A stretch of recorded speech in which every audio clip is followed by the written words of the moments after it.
Lord be with you.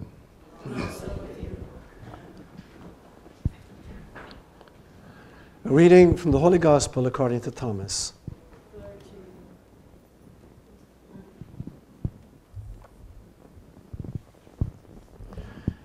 Jesus said to his disciples, "Compare me to someone and tell me what I am like."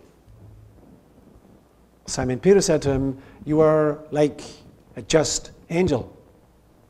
Matthew said to him, "You are like a wise philosopher."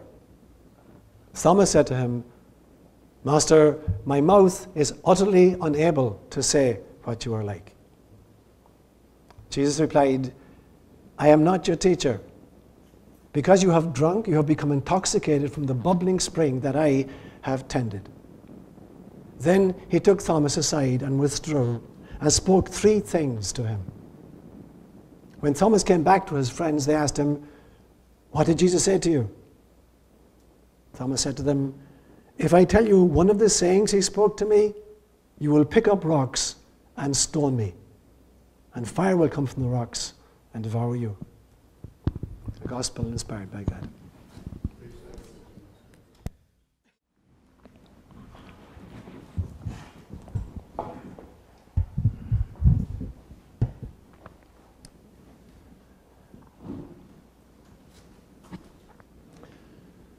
On the 4th of July in 1993, I was playing in a 5-a-side soccer tournament in Mitchell Park, and I tore my ACL really badly. It had happened again to me in 1968, back in Ireland when I was a student in the seminary. I tore it then, but I was able to rehab it. But at this stage, I'm now in my 40s, and I've torn it so badly, I need surgery. As good luck would have it, I had a good friend in the parish, a guy called Gordy Campbell, who was the surgeon for the Giants for many, many years. And so Gordy did a surgery on my knee, and I figured out that I wasn't going to need pain medication afterwards, because during the year I spent in London, I studied hypnosis. And so every kind of surgery I had, I would hypnotize myself. So I had dental surgery many times, I had fillings taken in, taken out, bridges put on, and I would never accept a painkiller because I was able to hypnotize myself. So I figured I could do that as well with the surgery. I had general anesthesia, but when I came out from it, I figured I wasn't going to need Vicodin or any of these things that mere mortals need. 4 days later, I still hadn't slept.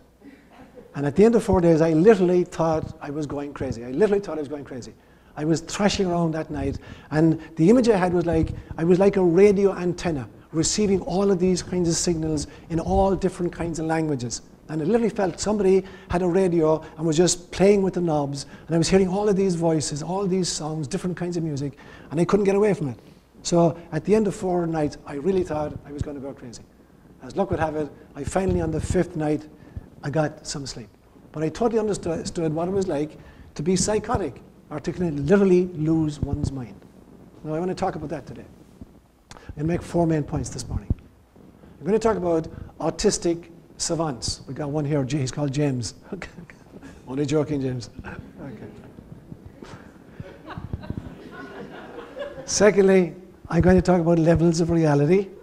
Then thirdly, I'm going to talk about meeting Jesus. And then fourthly, I'm going to say the scriptures were written by the winners. So there are the 4 points I made this morning. So the term autistic savant, it used to be called a different name. It used to be called an idiot savant. Yeah? But they changed the name a few years ago because it sounded really pejorative to call somebody an idiot savant. So an autistic savant is somebody who seems to have an extraordinary ability to download vast bulk of information. And you've met some of them in movies and stuff. For instance, The Rain Man, the very famous movie The Rain Man, the actual character, he was poor portrayed there. Here's somebody who has memorized word for word, comma for comma, full stop for full stop, 7,600 books. Literally. He has all of it just downloaded into his head. Literally, comma by comma and full stop by full stop. There's a little kid in England who's flunking school, 7-year-old kid. And they can take him into a parking lot, a huge big parking lot with 500 automobiles in the parking lot, and he'll stand and scan the lot and go back home and tell you the registration, the make and the color of every single car in the lot. And this is a kid who's flunking out of school.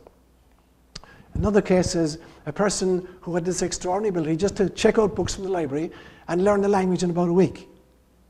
And finally they decided to test him. BBC decided to test him.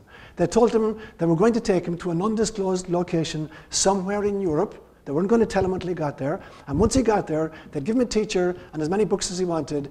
And then he would be interviewed in that language on national television in that country at the end of the week.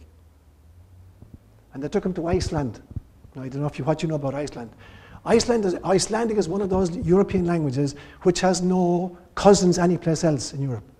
Romania is the same, Basque is a third one, and Finnish. These are 4 languages that are not connected to any other languages in Europe. Nobody knows where they came from. So they drop him off in Iceland, and they give him a teacher, and they give him a bunch of books, and at the end of the week, he goes on Icelandic television, and he's interviewed in Icelandic by a panel, the newscasters. And I saw the actual broadcast. And they're just blown away. They can't believe that this is a guy who a week ago didn't even know that Icelandic existed as a special language. So they're the kinds of things. There's another young man in England, and he's a very, very good artist, but he's an autistic savant. And so they took him to Rome in a helicopter, 10,000 feet above Rome for a half hour, and they gave him a panoramic tour of Rome. And then they brought him down, and they put him in a room with paper, 8-foot high paper, 39 feet around the walls of the room. And they gave him 5 days to record his impressions of Rome. And he started here, and he started drawing the pictures all the way around. He didn't quite finish it. He got to about like here. The paper ended there. At the end of 3 days, and he said, I don't want to do any more. But it was literally picture perfect. Even down to all the skyscrapers, he had the exact number of windows in every single building in the Roman skyline. And once or twice, they figured out he got it wrong, and they went back up to 10,000 feet themselves in a helicopter to check out, and from that perspective, he was absolutely right. So these are the kind of geniuses. Now, who are these people, or how do you account for that kind of information? What they've begun to discover is that these people are suffering from a defect. And the defect is that there's an area in the prefrontal cortex which is knocked out. And it's an area that filters information and censors information so that we're just not totally overwhelmed by data and have no sense of self. And this is impaired in autistic savants. They can't filter out stuff, and therefore they have a tremendous difficulty understanding who they are as persons, and therefore how to relate to other people. They're really inappropriate in social context. They don't know how to be. They literally, if you come across such a person, they don't even know how to. You go to hug somebody like this, and they're just standing there. They have no idea what to do with their hands, what you're doing. They can't pick up the subtle social cues because their sense of self is impaired, because they're so open to the universe and they're downloading megabytes and tetrabytes of information constantly, so they can't distinguish between self and non-self. So that's the first point I want to make. That leads me on then to the notion of what then is reality. And of course there are different models of what reality is. In the West, we've got a really impoverished notion of what reality is. In the West, we think that something is only real if it's sensible. In other words, it can be apprehended by the senses. I can see it, or hear it, or taste it, or touch it, or smell it, either directly through my sensorium, or indirectly through my instrumentation. And I can process it on this little laptop that I carry between my ears. Otherwise, it's not real. It's a very, very impoverished model of what reality is. Other cultures have much bigger models of reality. So Hinduism, as I said to you many times, suggests that realities exist at least 7 different levels. So there's this, what they call the gross level of reality, the physical level of reality, that Western science thinks is the only one. That's one level of reality. They would claim that there's a second level of reality, which is the level of energy, the energetic body or the etheric body. That's a whole other domain of reality, and it's the place from which the blueprints for physical bodies is stored. It's like you want to build a house, first thing you need to do is go to an architect and draw a plan. Once you have the plan, you take materials, and then you have the materials, the plan, and a labor force, and finally you get a house out of it. But you have to have the plan first. So the energetic body is the place of the plans. There's a third level according to Hinduism, and that's the astral planes. And the astral planes is the place that we visit during our dream time. And there are different levels in the astral plane, upper astral and lower astral, but it's a different level of reality completely where different rules pertain. There are different rules of time and space and causation. So it's a very, very different level of reality. There's a fourth level of reality, which is the mental realms.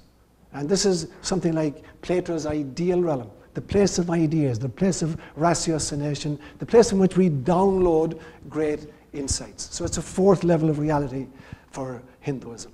The fifth level is the psychic realms. There's a level of reality at which we are all entangled. We're all embedded in some kind of an information matrix or some kind of akashic fields. We're all embedded, and therefore telepathy and precognition, psychokinesis and psychometrics, they're all possible at this level of reality. There's a sixth level, which is the level of the individual soul, Atman, where we're literally experiencing ourselves as bite-sized pieces of the divine.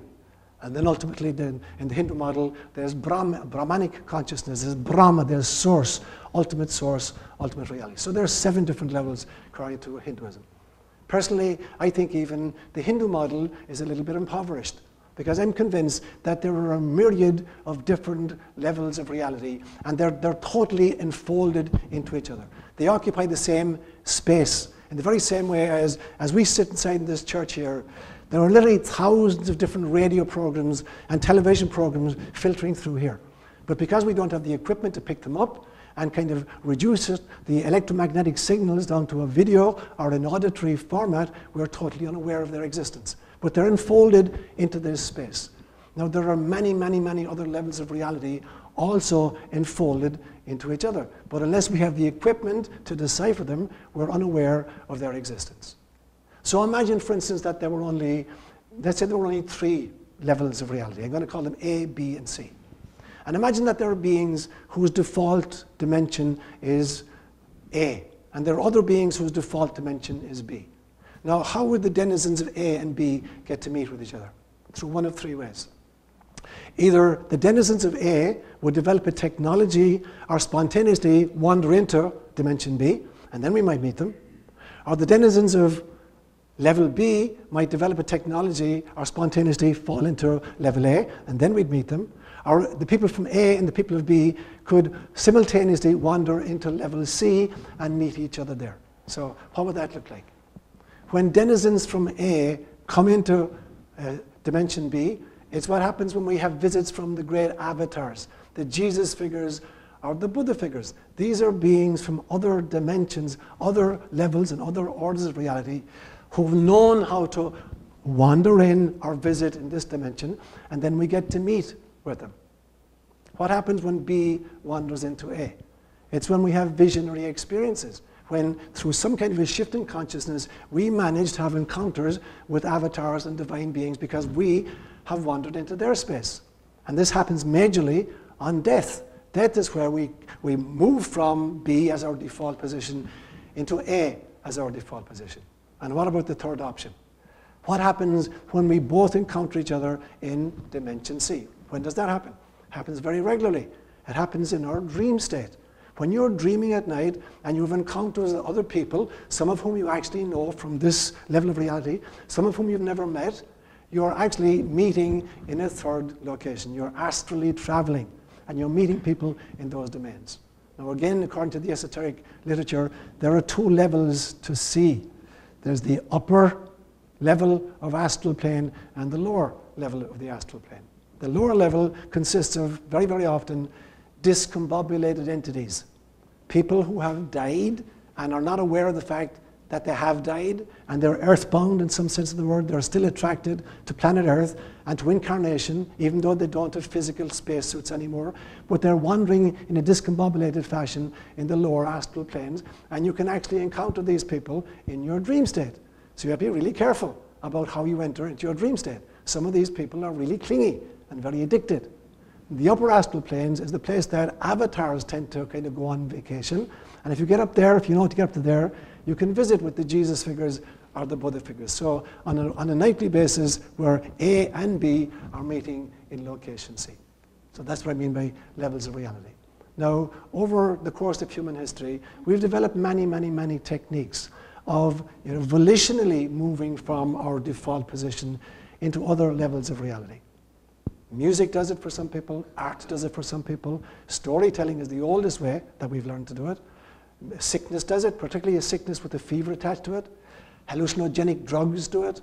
Meditation does it. So there are many ways that human beings have discovered to volitionally enter those altered states of consciousness and therefore experience different levels of reality. Which brings me to a third point. What does it mean then to meet Jesus? So who meets Jesus? There's a difference between meeting Jesus and actually seeing Jesus. Not everybody who met Jesus saw Jesus. You know that from the example of his own life. In his own lifetime, at the age of 30, when he decided he had enough time spent being a nice, quiet Jewish carpenter boy and decided to become a rabbi, his family freaked out. And we learn in Mark's Gospel, in chapter 3, in verse 31, that when Jesus Christ started his public ministry, his family came to take him by force because they thought he had gone mad. So his family thought he'd flipped his lid. He was having a psychotic episode. He thought he was Jesus. And so that was the reaction of his immediate family. His aunt, when he finally started to get successful, his aunt took him aside one day. There's a great story in Matthew's Gospel, in chapter 20, verse 20, where his aunt takes him aside. She says, "Come here now, I have a few words with you. It seems like you're going to be really successful, and you've picked out these 12 guys to be your special disciples, and I know all of them. They grew up in the village. I knew them when they did, with their backside was sticking out through their trousers. But my two sons, James and John, they're your cousins. So when you come into your kingdom, I want James sitting on your right and John sitting on your left. You understand me?" So as far as his aunt was concerned, it was a little bit of nepotism. That's how she saw him. A little bit of nepotism. The disciples argued among themselves as to who was going to be the greatest in the kingdom. So for them, Jesus was like a career counselor. He was going to get them really good jobs high up in the government system. The religious authorities thought he was either a heretic or even a blasphemer. So they were meeting the same Jesus that the others were. And the Roman authorities thought he was a national security threat. Homeland security was big in Palestine at the time of Jesus. Between the year 167 BC and 132 AD, that 300-year span, there were 32 armed rebellions in the land of Israel against occupying forces. And 31 of the 32 started in Galilee, where Jesus was from. So here's another troublemaker from Galilee starting another revolution. So that's what they thought of him. And the crowds, they thought he was an entertainer. You know, the NFL hadn't been invented yet. And so what are you going to do on a Monday night? You know, watch some dude, you know, turning stones into bread or feeding the multitudes or raising the dead, whatever. And so not everybody who met Jesus saw Jesus. So to see Jesus, what did it mean? So in today's very, very esoteric readings, we're talking about how did Jesus present himself. Now, there's a very interesting use of the Greek verb in the resurrection accounts. When we hear that Jesus appeared after his death to the disciples, the Greek verb appear has the sense of he chose to make himself visible to. It wasn't like if Jesus appeared at the back of the room in the right corner there, and he said, look, there he is, and we all look around, then we're all going to see him. It wasn't a videotapable event. In other words, Jesus was choosing to make himself visible to. That's the sense of the Greek verb. And so to whom was he visible? According to Philip's letter today, to the great, he appeared as great. To the little ones, he appeared as a little one. To the angels, he appeared as an angel. And to men, he appeared as a man. And then Kathleen did her number today and added another piece. To women, he appeared as a woman. Good for you. Okay. So what is this about? Was Jesus actually changing his appearance depending on his audience? Or was it his audience ability to see Jesus that determined what they saw? So was it he was coming as he was and they were only able to unpack him according to their own ability? Or was he actually changing his style, shape-shifting in order to accommodate to the needs of his particular audience? Which will bring me to my fourth point. The scriptures are written by the winners. There's a beautiful story that appears in the three synoptic gospels, Matthew, Mark, and Luke. And it happens almost mathematically center of all three gospels because it's a key moment in the ministry of Jesus. And the story is this: they're walking along the road near a village called Caesarea Philippi. And Jesus is ahead of them, he's deep in thought, and the apostles are behind him arguing about which of them is going to be the most important when he comes into his kingdom. And all of a sudden he stops and he lets them catch up with him and he says, "You guys have been with me now for 3 years, and I'm sure you hear people talking. Who do people think that I am?" And Some said, well, some people think you're John the Baptist come back to life, and some people think you're Elijah, and some people think you're one of the Old Testament prophets. Jesus said, okay, so that's what the crowd thinks. What about you guys? You've been with me now for 3 years. Who do you think that I am? And Peter, for the first time in his life, got it right. He says, you are the Christ, the Son of the living God. Now, what the Gospels don't tell you was that there are 2 other questions that Jesus was asking that aren't recorded in any of the Gospels. And I'll tell you what the other 2 questions were. As he was walking along the road, before he asked those 2 questions, he was wrestling with a different question. And that question was, who do I think that I am? And it was only when he figured out who he thought he was that it was time then to ask them, who do the crowd think I am, and who do you think I am? And until Jesus had figured that question out, he wasn't in fullest alignment with his mission. Only when he understood who he really was, only then could he be in the fullest alignment with his own mission. And then it made sense to ask the other 2. But there's a 4th question that wasn't asked in the scriptures, and I think I know what it is. And the hint was this morning in Thomas's gospel. So Thomas's version of the story is that Jesus says to them, who do you think I am, or I'm like? And Peter says, you are like a just angel. And Matthew says, you are like a wise philosopher. And Thomas says, Lord, my mouth cannot say who you are. In other words, I get it. You are an ineffable reality. I can't put words to it. There's no point. And Jesus says, you got it, buddy. Come here. And he takes him aside, and they go away, and the rest of them are watching what's going to happen. And he tells 3 things to Thomas. And Thomas comes back, and the crowd said to him, what did he tell you? And Thomas says, I can't say. Come on, tell us, what did he tell you? No, I can't say. Because if I tell you what he told me, you'll take up stones, and you'll stone me. You'll kill me. So what had Jesus told Thomas that was so bad or so revolutionary that if he told him what it was, they'd take up stones and they'd try to kill him? Well, I think I figured it out this morning.